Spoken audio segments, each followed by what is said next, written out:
나를 따라오라. 이 말씀을 오늘 주님께서 저와 여러분에게 하고 계십니다. 나를 따라오라. 주님께서 우리를 골탕 먹이시려고 나를 따라오라고 하신 게 아닙니다. 나를 따라오라. 그 주님의 부르심에 우리가 응답한다면 정말 새로운 인생, 의미 있는 인생을 살아가게 됩니다. 정말 한 걸음으로 달려갈 수 있는 인생을 살아가게 되어 있습니다. 오늘 저와 여러분이 나를 따라오라는 주님의 부르심에 응답하는 시간 되시기를 주님의 이름으로 축복합니다.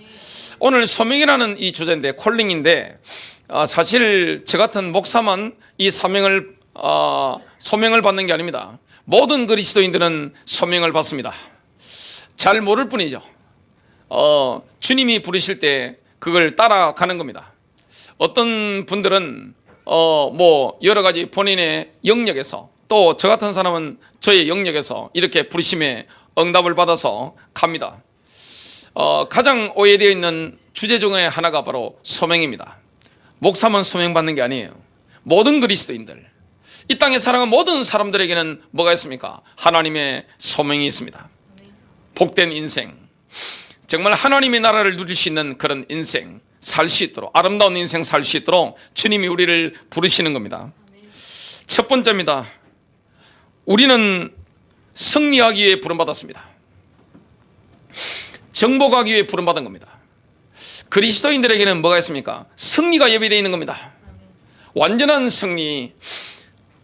예수를 믿는 것은 굉장히 신나는 일이고, 예수님을 믿고 따라가는 것은 고난도 있지만 환난도 있지만 승리하는 길이라는 것을 우리가 보게 됩니다. 예수님께서 가장 먼저 부르신 4명의 제자를 보면 그 직업이 어부입니다.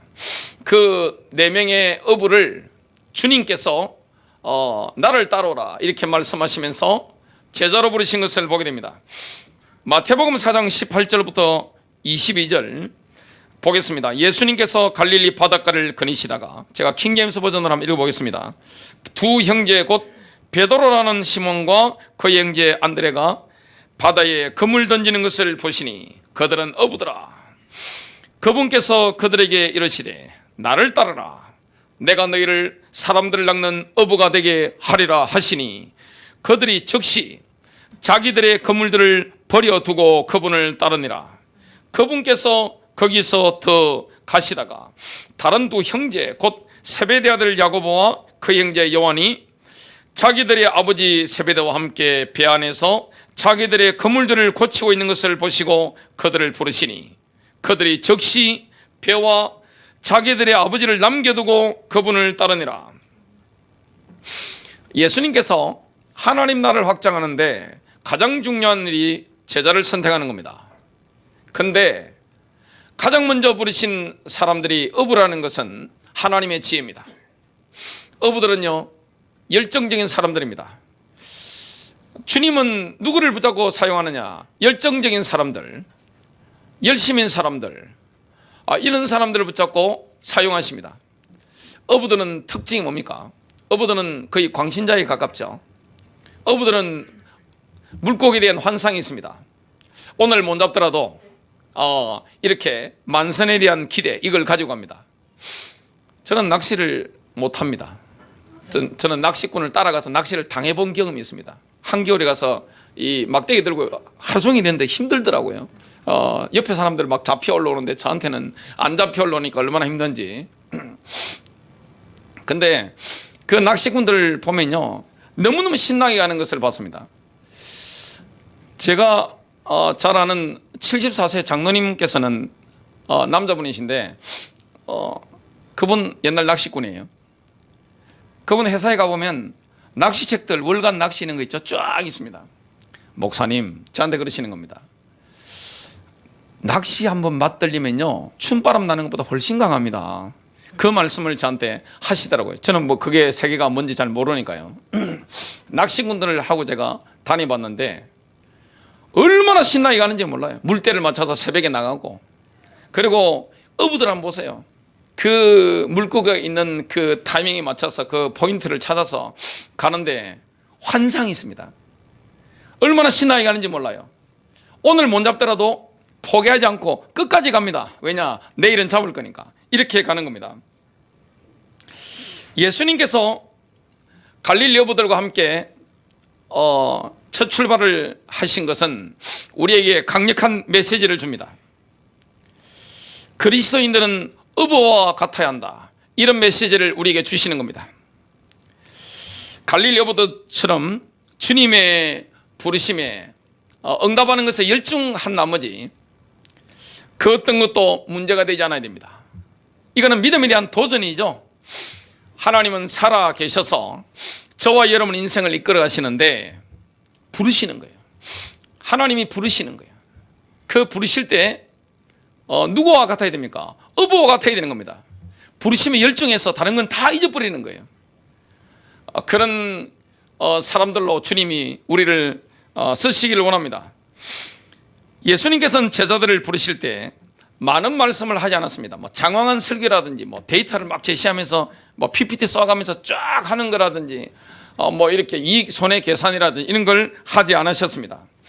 예수님께서는 단순한 말씀으로 도전하신 겁니다. 나를 따라오라. 그게 문제가 안 되는 것은 뭡니까? 제자들은 이미 준비되어 있었던 거죠. 베드로라든지 안드레라든지 이런 사람들은 메시아 오시는 걸 기다리고 있었습니다. 그래서 나를 따라오라 그럴 때 딱 부딪히는 거죠. 주님이 우리를 부르실 때 보면 뭔가 고뇌할 때가 있죠. 하나님이 위에서 우리를 부르시는데, 위를 향한 부르심인데 주로 인생의 의미를 언제 찾습니까? 청소년 시절에. 청소년 시절 보면 저 멀리에 보면 선택지가 너무너무 많잖아요. 이렇게 손짓하는데 막연하잖아요. 그때 인생의 의미를 찾습니다. 30대 초반이 되면 잔인한 현실을 경험하면서 고뇌하면서 인생의 의미를 찾습니다.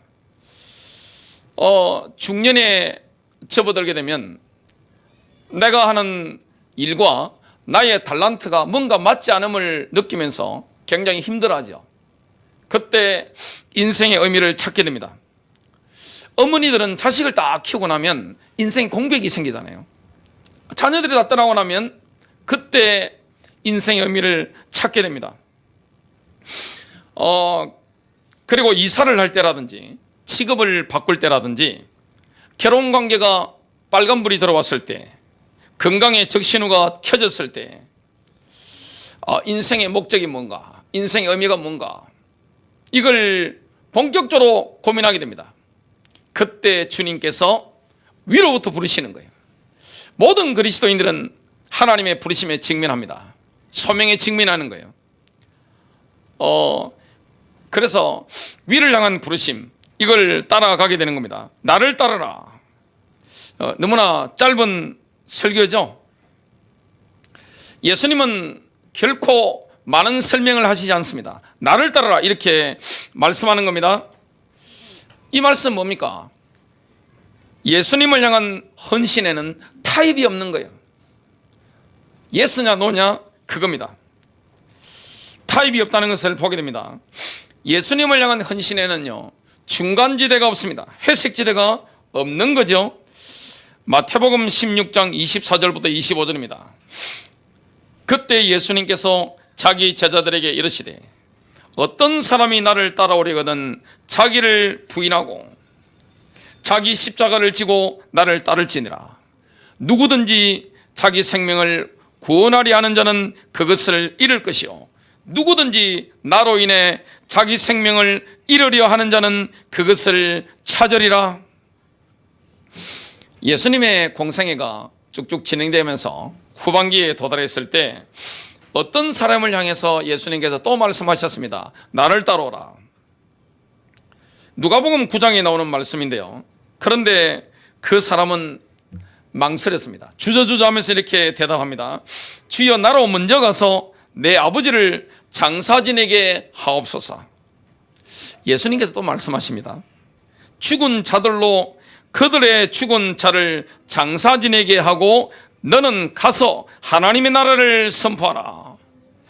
주님이 오늘 따라오라고 말씀하는데 내일 갈게요. 이거는 사실 올바른 대답이 아니죠. 오늘날 교회 문제가 뭡니까? 여러분, 초대의 교회는요, 값산 구원이라는 자체가 없습니다. 박인 세일 해가지고 여러분 시장에 가보면요 세일 많이 합니다. 서울에 가면 유명한 시장들 있죠.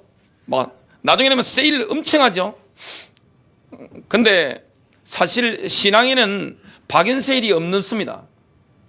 하나님 나라에는 박인 세일이 없어요. 아브라함을 보더라도 그렇고 다윗을 보더라도 그렇고 예수님의 제자들의 인생을 보더라도 그렇고 박인 세일이 없는 겁니다. 근데 이 미국에서 흘러온 흐름 중에 여러 스펙트럼이 있는데 그 중에 뭐가 있습니까? 갑상구원이 있죠. 갑상구원. 박인 세일에서 그냥 하는 거. 어느 교회나 가보면 등록교인이 되는 건 너무나 쉽죠. 어서 오세요 다 그럽니다. 뭔 도전이 없는 겁니다. 그냥 아무것도 하지 말고 그냥 은혜 받으세요 이렇게 말을 합니다. 사실 주님은 장사를 하는 분이 아니잖아요. 장사의 기본이 뭡니까? 강변교회 김영영 목사님이 그 미국에 유학을 가셨을 때 한국의 유명한 분들하고 친구셨더라고요. 본인이 굉장히 장사를 잘 하셨대요. 주로 고객이 여자분들 아닙니까? 아이고 참 아름다우시네요. 참 좋으시네요. 이렇게 좋은 말씀을 굉장히 많이 하셨대요. 그러면 기분이 좋아가지고 지갑이 열려가지고 한다는 겁니다. 예수님은 그렇게 하지 않으셨습니다. 예수님은 뭘 하셨습니까? 직접적인 도전을 하신 겁니다. 나를 따라오라. 나를 따라라. 사실 등록교인이 되는 건 쉬운 거죠. 그리고 여러 가지 직분 받는 것도 성실한 사람들은 별로 어려운 게 아니에요. 그러다 보니까 뭘 발견하지 못하느냐? 인생의 참된 의미를 발견하지 못합니다. 신앙이라는 것은 무엇입니까? 내가 주님을 따라가는 거예요. 주님을 내게 이용하는 게 아니에요. 처음에야 우리가 신앙을 가질 때 인생이 어려우니까. 저도 제일 고뇌했던 게 뭐냐면 10살 때 죽은 내 남동생이 어디로 갔을까? 이거 굉장히 고뇌했습니다. 그리고 왜 부모님은 저렇게 맞지 않으신데 사실까? 왜 싸우실까? 이런 문제에 대해서 상당히 청소년기에 엄청난 고뇌를 하다가 교회로 인도를 받아서 제가 인생의 해답을 얻고 구원을 받고 그리스도의 부르심에 따라 나서게 됐는데요. 처음에는 살기가 어려우니까 그 내 인생의 고민과 문제 이걸 해결하기 위해서 교회로 올 수 있습니다. 그러나 주님은 딱 어느 순간에 뭐라고 하십니까? 직접적인 도전을 하시는 거예요. 우리 예수님은 장사하는 분이 아니에요. 뭡니까? 나를 따라오라. 나를 따르겠니? 나를 따라오라. 여러분 주님은 절대 손해를 보는 주님이 아닙니다. 나를 따라오라. 이 엄청난 도전을 하시는 겁니다. 헌신하라 이 말씀을 하시는 거죠. 우리는 예수를 믿는다는 것은 누구에 대한 헌신입니까? 사람에 대한 헌신이 아니에요. 조직에 대한 헌신이 아니에요. 누굽니까? 예수 그리스도입니다. 그리스도에 대한 헌신을 하게 되는 겁니다. 그걸 주님이 요구하시는 거죠. 하나님의 부르심은 거룩한 겁니다.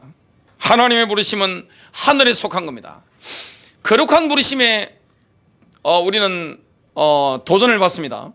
하늘에 속한 부르심, 위를 향한 부르심에 우리는 직면하게 되는 겁니다. 우리는 수평적인 차원에서 이렇게 살죠. 그래서 크로노스의 이런 현장에 우리 살아갑니다. 시간은 이렇게 흘러가죠. 그런데 하나님의 카이로스가 있습니다. 하나님의 시간. 소명을 받는 시간은 하나님의 시간입니다. 수평적으로 우리가 살고 있는데 수직적으로 어떻게 됩니까? 확 임하는 겁니다. 어느 순간에 임한다 이걸 우리가 경험하게 됩니다. 그 하나님의 부르심에 우리가 응답하면 어떻게 됩니까? 인생이 양분되는 겁니다. 그 이전의 삶과 부르심에 응답한 이후의 삶은 완전히 달라지는 겁니다. 이거는 은혜 받으면 목사 되라 이런 말씀드리는 게 아니에요. 신학교 가보면 느끼는 게 있습니다. 신학교 오면 안 되는 분들이 앉아 있습니다. 그리고 목회를 하면서 느낀 게 있습니다. 교회를 제가 수십 년 다니면서 분명히 하나님이 부르시는데도 생활에 대한 염려, 다 돈이죠. 그것 때문에 자기를 던지지 못하고 신학교 안 가는 분들도 상당히 많다는 것을 제가 느꼈습니다. 그리고 이 부르심에 대한 게 오해를 많이 하고 있는 게, 은혜 받으면 다 저처럼 목사 되야 되냐? 아니, 각자를 향한 하나님의 계획이 있습니다. 저는 보니까 제가 20대 초반에 군 선임이 저보러 이렇게 가자 해가지고, 사냥하러 가자 해가지고 제가 성인 나이트클럽에 끌려간 적이 있습니다. 꼼짝 못하게 끌려갔습니다. 가자면 가야 되니까 이렇게 앉아 있었습니다. 아무 재미가 없는 거예요. 그러니까 그 선임이 나중에 저보고, 내가 좀 만나서 좀 자고 들어갈 테니까 너 좀 먼저 가라 하더라고요. 저는요, 그런데 재미가 하나도 없어요. 저는 목회하고 말씀 전하고 복음 전하고 이게 너무너무 좋고, 땅에 있는 돈을 추구하는 것보다 하늘의 이상을 추구하는, 이게 저한테 맞는 거예요. 근데 하나님 부르신 가운데 어떤 분들은 어떻게 됩니까? 저처럼 행위상학적인 것보다는 이 현실에 굉장히 밝은 분들이 있습니다. 그걸 가지고 하나님께 영광 돌리는 분들이 있습니다. 사람마다 뭐가 다르냐? 부르심이 달라요. 달란트가 달라요. 하나님이 주신 은혜가 다 다른 겁니다. 나에게 맞는 부르심이 다 있는 겁니다. 하나님의 부르심. 우리는 내 삶을 유지하면서 자기 만족을 추구하며 살 수 있습니다. 그러면 나의 생명을 잃게 됩니다. 아니면 우리의 삶을 내려놓을 수 있습니다. 그러면 완전히 다른 삶을 발견하게 됩니다. 나를 따라오느라 이 이후의 삶은 완전히 달라지는 거예요. 주님은 그냥 교회 다니는 걸 원하지 않으시고 부르시는 거예요. 도전하시는 거예요. 나를 따라오라. 내게 헌신하라. 그리스도께 헌신하라. 이 말씀을 지금 하고 계시는 거예요. 이게 바로 하나님의 주권이죠. 하나님의 주권. 하나님은 하나님께서 원하시는 것을 하나님께서 원하시는 때에 하나님께서 원하시는 방법으로 행하십니다. 우리 인생도 마찬가지입니다. 여러분 살아보시니까 내 인생 내 뜻대로 됩니까? 저는 평생 부산에서 목회할 줄 알았습니다. 저는 그러다가 울산에 갑자기 가게 된 거예요. 사역지가 바뀐 거예요. 안양 갔다가 안산으로 오게 된 거예요. 제가 안산에서 이렇게 교회를 개척해서 목회하게 될 것이다, 상상도 못했습니다. 저는 제가 기도했습니다. 하나님, 저는 아무리 체질을 봐도 저는 담임 목사 스타일이니까 저는 부교육자 안 하랍니다. 바로 개척할게요. 그래가지고 부산에 개척 다 열렸는데, 건물 사람 다 준비됐는데 하나님 마지막에 딱 막으시고 부목사를 자꾸 시키는 거예요. 제 뜻대로 된 게 아무것도 없습니다. 하나님은 주권적으로 인도하시는 거예요. 하나님 나라 유익하도록. 하나님 나라 유익한 것은 우리 인생에도 유익한 거예요. 하나님께 유익한 것은 우리 인생에도 복이 되는 겁니다. 하나님 그렇게 인도하시는 거예요. 우리는 승리하기 위해 부름받은 겁니다. 그리스도인들은 이 땅에서 정복하도록 부름받은 겁니다. 제자들이 그랬습니다. 두 번째입니다. 하나님의 부르심에 응답한 새로운 삶에는 네 가지 측면이 있습니다. 여러분, 하나님의 부르심에 응답하면요, 새로운 인생, 새로운 삶이 열립니다. 인생의 의미를 그때 깨닫게 되는 겁니다. 방황이 안 되는 거예요. 하나님이 나의 길을 열어주신다는 것을 우리가 경험하게 됩니다. 그게 집중하면 되니까 어려운 게 전혀 없죠. 새로운 삶을 추구하는 동기는 하나님의 뜻을 행하려는 소원입니다. 하나님의 뜻을 행하고자 하는 이 소원을 누가 품었습니까? 예수님입니다. 예수님의 한 가지 동기가 뭡니까? 하나님의 뜻을 행하는 겁니다. 아버지의 뜻을 행하는 겁니다. 예수님께서 이 땅에 오셨을 때 무엇만 따라갔습니까? 아버지의 뜻입니다. 하나님의 뜻을 행하려고 하는 그 동기, 요한복음 4장 34절입니다. 예수님 말씀하셨죠? 내 양식은 나를 보내신 분의 뜻을 행하고 그분의 일을 끝마치는 것이니라.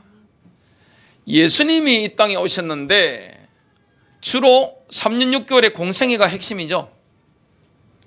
여러분, 오래 사는 게 복이 아닙니다. 하나님의 뜻을 행하면서 오래 사는 게 복일 수 있고, 하나님의 뜻을 행하고 빨리 죽는다, 그것도 복일 수가 있는 겁니다. 우리 기준을 내려놔야 됩니다. 내 인생의 황금기는 언제입니까? 인생의 목적을 깨달았을 때입니다. 거기서 내 인생의 의미를 찾아가는 겁니다. 너무나 놀라운 거예요. 나를 따라오라. 그 이후에 삶은 바뀌는 겁니다. 하나님의 뜻을 행하는 겁니다. 사도 요한은 하나님의 뜻을 행하는 사람에 대해서 이렇게 선포합니다. 요한일서 2장 17절, 이 세상도 그 정욕도 지나가되 하나님의 뜻을 행하는 자는 영원히 가느니라. 세상도 세상의 정욕도 지나가지만 이 말씀을 합니다. 여러분, 세상의 동기, 그리고 욕망은 지나가는 겁니다. 인간의 사랑 지나가는 거예요. 인간의 품은 동기는 다 지나가는 거예요. 그러나 이 다음에 나오는 단어를 보면요, 뭐라고 합니까? 하나님의 뜻을 행하는 자는 영원히 가느니라. 요한일서 2장 17절을 주이시 뉴 테스트먼트로 한번 읽어보겠습니다. 세상은 그것의 욕망과 함께 사라지고 있습니다. 하지만 하나님의 뜻을 행하는 사람은 영원히 살 것입니다. 우리는 내 뜻을 내려놔야 됩니다. 여러분, 내 뜻대로 되면 다 좋을까요? 내 욕망대로 되면 다 좋을까요? 내가 가지고 있는 육신적인 동기가 이루어진다면 좋을까요? 하나님이 그 기도에 응답하신다면 좋을까요? 좋지 않습니다. 하나님의 뜻이 좋은 겁니다. 내 뜻이 좋은 게 아니에요. 신앙이라는 것은 무엇입니까? 어떤 신앙생활을 수십 년 하신 성도님이 말씀하셨습니다. 여자분이셨는데요, 예수 믿는 게 본인에게 어떤 때는 어렵대요. 왜 그러십니까? 그러니까 세상에 돈 버는 건 쉽대요. 왜냐? 열심히 하면 되니까. 본인은 돈에는 눈이 열렸기 때문에 돈이 붙어오고 돈이 어떻게 하면 벌린다는 걸 안다는 겁니다. 나보다 돈 많이 번대요. 근데 예수님을 믿으려고 하니까 참 어려운 게 뭐냐면, 내 뜻을 내려놓으려고 하니까, 하나님의 뜻을 따라가려고 하니까, 내 욕망을 내려놓고 하나님의 욕망을 따라가려고 하니까, 영감을 따라가려고 하니까, 알겠는데 이게 어떨 때는 상당히 어렵다는 거예요. 어떨 때는 가서 사람 두드러 패고 싶은데 기도해 보니까 아니라는 거예요. 용서하라고 하니까 이게 어떨 때는 굉장히 어렵다는 거예요. 뭐가 복입니까? 하나님의 뜻을 따르는 게 영원한 겁니다. 육신적인 사랑, 욕망, 정욕, 나의 동기, 이건 지나가는 거예요. 오직 하나님의 뜻을 행하는 자는 영원히 가느니라. 여러분, 영원히 가는 자 되시기를 주님의 이름으로 축복합니다. 새로운 삶은 성령님의 완벽한 인도를 받습니다. 주님을 따라가면요, 나를 따라오라. 성령의 인도를 받습니다. 로마서 8장 14절, 무릇 하나님의 영으로 인도함을 받는 사람은 곧 하나님의 아들이라. 로마서 8장 14절은 전부 현재 진행형입니다. 지금 인도받는 거예요. 로마서 8장 14절을 이렇게 풀어서 번역할 수도 있습니다. 하나님의 영에 의해 정기적으로 인도받는 사람들은 모두 하나님의 아들들입니다. 우리는 예수 그리스도를 구세주로 영접할 때 거듭납니다. 구원을 어떻게 받습니까? 예수님이 나를 위해 십자가 죽고 부활하신 걸 마음으로 믿는 겁니다. 예수님을 나의 주님으로 모셔드리는 겁니다. 구원을 받죠. 그러나 성숙한 하나님의 자녀로 자라나려면 누구 인도를 받아야 됩니까? 성령님의 인도를 받아야 되는 겁니다. 성령님의 인도를 따라간다. 그건 참 놀라운 건데 왜 인생 사는 게 어렵습니까? 성령의 인도받는 걸 배우지 못하기 때문에 그렇습니다. 내 욕심대로 가니까 자꾸 부딪히는 거예요. 인간이 고집이 얼마나 센가 하면요, 저도 남자지만 남자들 고집 참 셉니다. 여자분들 힘드시죠? 남자들 고집 셉니다. 제가 경주시에 갔는데 멀잖아요. 목사님들이 간 겁니다. 운전한 목사님이 제 동기인데 나이가 2살 많아요. 우리가 가득 탔죠. 남자들만 탄 거죠. 그 차에, 성합차에. 아니 어떤 곳을 찾아가는데 옆에 있는 분이 뭐뭐 목사님 거기 아니에요, 잘못 왔습니다 하니까 그 목사님 끝까지 가시더라고요. 가봐야 된다면서. 와, 인간이 그런 겁니다. 사람이요 얼마나 고집이 센지 몰라요. 얼마나 완고한지 몰라요. 이 셀프 일, I will. 야, 인간의 본능입니다. 여자들은 관심 많습니까? 비슷합니다. 남자들 고생 많습니다. 사람이 그런 거죠. 왜 성숙하지 못할까요? 성령의 인도받는 법을 배우지 못하는 거죠. 정말 삶 속에서 하나님 목적을 언제 발견합니까? 성령님의 인도를 받아야 됩니다. 또한 하나님께서 부르심에 순종한 자의 모든 필요를 채워줍니다. 왜냐? 하나님 뜻을 행하니까. 우리가 하나님의 뜻에 순종할 때 하나님께서는 우리의 모든 것을 책임집니다. 마태복음 6장 33절입니다. 그런즉 너희는 먼저 그의 나라와 그의 의를 구하라. 그리하면 이 모든 것을 너희에게 더하시리라. 세상 방식은 뭡니까? 눈에 보이는 것을 움켜쥐는 겁니다. 세상의 목표는 뭡니까? 물질적인 소유죠. 무조건 쥐어잡는 겁니다. 그러나 하나님의 뜻이 우리의 목표가 된다면 하나님께서 이 모든 걸 우리에게 더하십니다. 제가 교육자 사례를 개척교회부터 했는데 얼마 받았냐? 5만 원. 한 달 5만 원 받았습니다. 헌신했죠. 어떻게 살았냐? 살더라고요. 그 이후에 뭐 사례가 오를 때도 있고 줄을 때도 있고 뭐 그랬죠. 근데 항상 느끼는 게 있습니다. 남는 것도 없고 모자라는 것도 없습니다. 그리고 교회 개척할 때 마이너스였습니다. 부족함이 있었느냐? 없는 겁니다. 한 번은 우리 딸이 그러더라고요. 야, 하나님 살아계셔. 아빠, 하나님 살아계셔. 뭘 보면 알 수 있습니까? 머니를 보면 알게 되잖아요. 가장 정확한 게 무서운 게 머니잖아요. 하나님 살아계신 거예요. 너무나 놀라운 거예요. 주님의 뜻, 그게 우리가 순종할 때 하나님은 이 모든 것을 너에게 더하시리라. 믿음이 있으면 순종할 수 있습니다. 내게 순종해. 내가 책임질 거야. 나를 따라와. 내가 너 인생 책임질 거야. 내가 도와줄게. 모든 필요를 도와줄게. 채워줄게. 이 말씀을 주님이 하시는 거예요. 세상 사람들은 어떻게 살아갑니까? 먹고 마시는 거, 이게 다죠. 그리고 남들이 어떻게 볼까 싶어서 차려입는 거, 이게 다죠.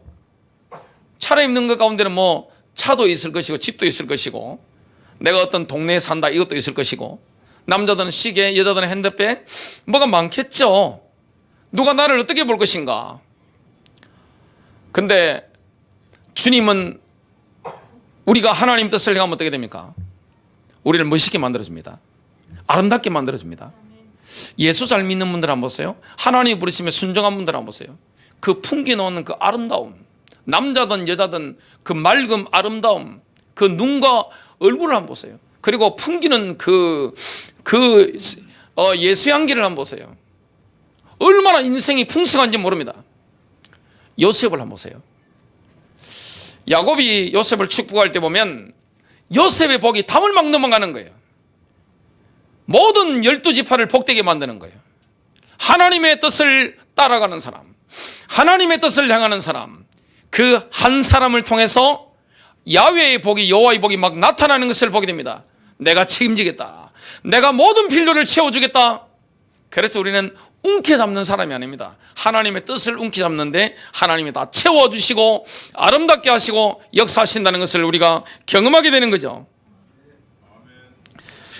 마태복음 6장 33절은 예수님의 약속입니다. 주님은 신실합니다. 약속을 지켜주는 분입니다. 단 한 번도 속이신 적이 없습니다. 우리 하나님에게는 속임수가 없어요. 마가복음 10장 28절부터 30절입니다. 그때 베드로가 그분께 말하기 시작하여 이르되 보소서, 우리가 모든 것을 버리고 주를 따랐나이다 하며 예수님께서 응답하여 이르시되 진실로 내가 너희에게 이르노니 나와 복음을 위하여 집이나 형제나 자매나 아버지나 어머니나 자녀나 토지를 버린 자는 지금 이 시대에서 집과 형제와 자매와 어머니와 자녀와 토지를 100배나 받되 함께 받고 오는 세상에서는 영원한 생명을 받으리라. 때가 되면요, 우리가 포기한 것 있죠? 거기에 100배를 받는데 핍박과 함께 받습니다. 핍박이 따라오죠. 세상이 가만두겠어요? 마귀가 가만두겠냔 말이에요. 우리가 하나님의 부르심을 주저함없이 받아들인다면 하나님께서는 우리에게 너무나 어울리는 맞춤형 삶을 제시하십니다. 제가 이거 어떤 성도님이 저를 데려가셔가지고 입힘을 당했습니다. 이 옷을 몇 년 좀 됐죠.